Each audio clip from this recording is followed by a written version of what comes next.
जब हम लाल धागे में रुद्राक्ष को पहनते हैं, कई लोग कहते हैं गुरुजी रुद्राक्ष पहनो तो गुरु मंत्र लेना पड़ता है, गुरु दीक्षा लेना पड़ती है। हम कहते हैं तुम्हें रुद्राक्ष मिल जाए और तुमने गले में पहन लिया तो श्री शिवाय नमस्तुभ्यम बोल के भी पहन लिया तो समझ लेना शंकर जी ने गुरु मंत्र दे दिया और शिव ने स्वीकार कर दिया। जाओ गुरु की शरणागति में, मना नहीं है। गुरु के पास जाओ, उसके पास बैठो, नमन करो, उनसे गुरु दीक्षा का भाव लीजिए, अपना सामर्थ्यता के अनुसार गुरु को कुछ दीजिए। जीवन शरीर दिया है, जब तक बन सके तब तक गुरु को दो, मना नहीं। रुद्राक्ष 3 चीजें प्रदान कर रहा है। एक, उत्तम स्वास्थ्य।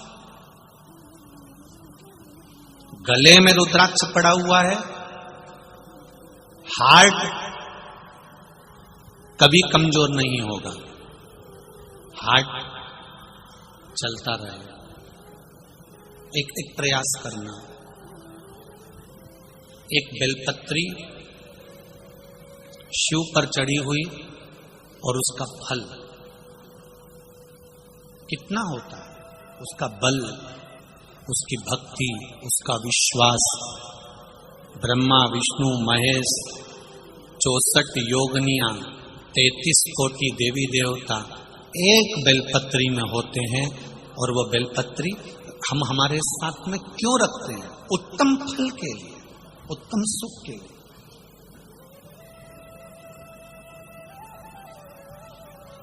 कपड़े सिलने वाला दर्जी,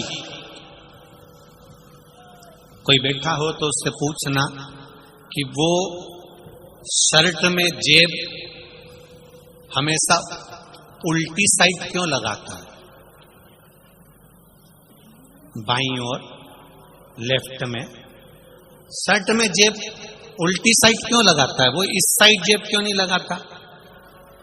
वो हमेशा लगाएगा तो लेफ्ट हैंड में लगाएगा, क्योंकि दर्जी को मालूम है कि दिल यहीं पर है। और उसको ये मालूम है कि दिल यहां पर है तो ये मंदिर जाएगा, बेलपत्री चढ़ाकर बेलपत्री उठाएगा तो जेब में रखेगा, जो दिल के करीब रहेगी तो दिल का पावर बढ़ा देगी। एक बेलपत्री को या रुद्राक्ष को या तुलसी की माला को या तुलसी के दल को, भगवान को चढ़ी हुई कोई सामग्री कोई नीचे की जेब में नहीं रखता। रखता है क्या कोई? भगवान को चढ़ा हुआ कोई प्रसाद कोई नीचे की जेब में। ये मेरे भाई लोग जीन्स में मोबाइल रख लेंगे, चाबी रख लेंगे, पर भगवान की बेलपत्री को, भगवान के प्रसाद को, भगवान का सामान को नीचे नहीं रखेंगे, नीचे की जेब में नहीं रखेंगे, वो जेब में ऊपर ही रखेंगे। उसी तरह दर्जी को मालूम है कि दिल लेफ्ट में होता है, इसलिए उसने जेब भी लेफ्ट में लगाई कि भगवान का चढ़ा हुआ सामान, भगवान का प्रसाद, भगवान की सामग्री जब लेफ्ट की जेब में ये रखेगा तो थोड़ी देर दिल के पास में रहेगी तो ये दिल को स्वस्थ बना देगी, ये बीमार नहीं पड़ने देगी, ये निश्चित इसको ब्लॉक नहीं होने देगी। ये बेलपत्र का सुख है। एक रुद्राक्ष के 3 गुण बड़े विशिष्ट हैं। पहला, आरोग्यता देता है। दूसरा, हमारा विल पावर मजबूत कर देता है। हम जब भटकते हैं तो हमारे बल को एक जैसा कर देता है, एक जगह स्थिर कर देता है। जब आप कोई निर्णय नहीं ले पा रहे हो, 4-5 निर्णय में से एक निर्णय लेना है, तो रुद्राक्ष का जल शिव जी को चढ़ाकर थोड़ी देर पीकर श्री शिवाय नमस्तुभ्यम का जाप करना प्रारंभ करो। पंचाक्षर मंत्र नमः शिवाय बोलो, षडाक्षर मंत्र ओम नमः शिवाय बोलो, या जो मंत्र आप जपते हो, राम कृष्ण जो जपते हो उसका स्मरण करो। थोड़ी देर में आपका मन स्थिर हो जाएगा और एक जगह का निर्णय पूरा करा देगा। रुद्राक्ष हमें स्थिरता प्रदान करता है, आरोग्य दे रहा है, स्थिरता दे रहा है, और रुद्राक्ष हमको विल पावर दे रहा है, बल दे रहा है, सुख दे रहा है।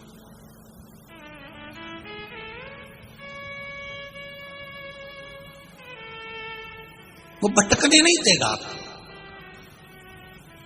सुख की ओर लेकर जाएगा।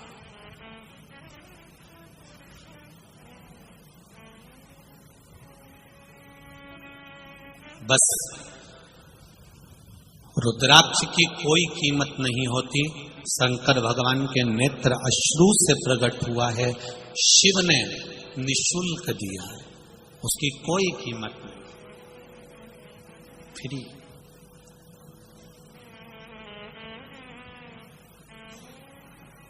शंकर भगवान पे चढ़ी हुई बेलपत्र की कोई कीमत नहीं लेता, फ्री, उठाओ ले जाओ। शिव जी पे चढ़े हुए जल की कोई कीमत नहीं लेता, आप चढ़ा हुआ जल लेकर आचमन कर सकते। बाकी के देवी देवताओं पर जो भी चढ़ता है वो कीमत वाला होता है। पीतांबर चढ़ा 5-1 हजार का जाएगा, 500 का जाएगा, 2000 का जाएगा। 56 भोग लगाए वो भी पैसे के आ जाएंगे। सामग्री लाए वो भी पैसे की आ जाएगी। पर शिव महापुराण की कथा कहती है शंकर पर चढ़ने वाली वस्तु शंकर भगवान ने पहले ही पृथ्वी को दे दी थी, प्रकृति को दे दी थी, फ्री। जल फ्री में मेरे भगवान ने दिया, बेलपत्री का पेड़ मेरे भगवान ने फ्री दिया, भगवान को दुर्वा चढ़ाते हो वो भी भगवान ने फ्री दी, पुष्प चढ़ाते हो वो भी भगवान ने फ्री दिया। भगवान के पास में कीमतवान कोई चीज नहीं है। शंकर जी कहते हैं तुम मुझे करोड़ों से तोलोगे तो भी मैं प्रसन्न नहीं होऊंगा, तुम केवल एक बेलपत्री से मुझे तोल देना, मैं प्रसन्न हूं। संपदा से परमात्मा कभी प्रसन्न नहीं होगा, संपदा से भगवान कभी प्रसन्न नहीं होगा।